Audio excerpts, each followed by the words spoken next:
My wife and I bought our first house together during Melbourne's lockdown of 2020.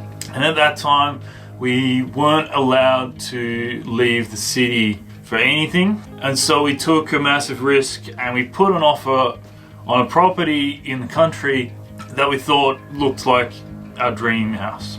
The real estate company had a video to advertise the property and we watched it over and over. It was kind of a typical real estate video which featured kind of slow pans of all the good angles of the house and had a royalty-free version of a Black Keys song in the background. Whenever the video would get to this point, just past the garden gate, I'd pause it and say to myself, that's it, that's where I'm going to build my first studio. So building the studio was going to be a learning journey, one where I was sure I was going to make a huge amount of mistakes, and so I planned not to video the process. I mentioned about building this to my friend Pat, who also helps produce Crafting Good Health, and he pointed out that making mistakes and having fun and enjoying yourself is kind of the point of the series. I had sort of two goals when I set out to make the studio. One was to use at least 50% recycled or secondhand or unwanted materials. The second was to have fun or enjoy the process of doing it.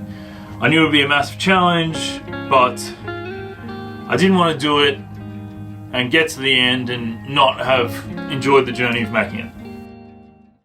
So I didn't have any footage of me making the original structure for the floor itself.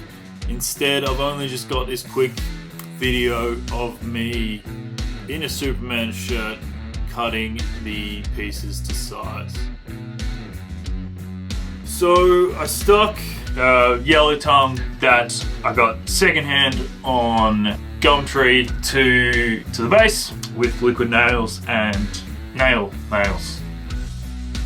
So yellow tongue is a type of particle board, which means it's wood that's made up of lots of little pieces of other wood, and it's got a little strip of plastic that makes it slide in really easily to another sheet. Usually you install underfloor insulation, you know, when you can crawl underneath and put it on. Obviously I wasn't going to be able to do that here, so we decided to lift up the floor that I'd already made and put a wind wash barrier of wool insulation underneath that, stapled in. Reminds me a bit of my making my surfboard.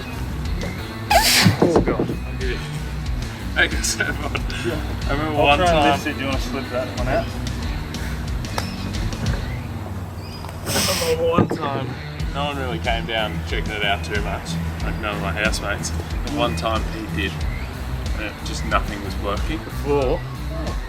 Already up.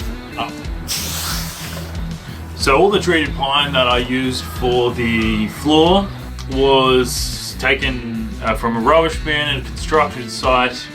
I decided to put it together just using joist hangers because it's such a small structure, hopefully it wouldn't take too much. Joist hangers are like a little metal shelf that is nailed into place and holds another piece of wood. Okay. Do you think we can just lean it against close?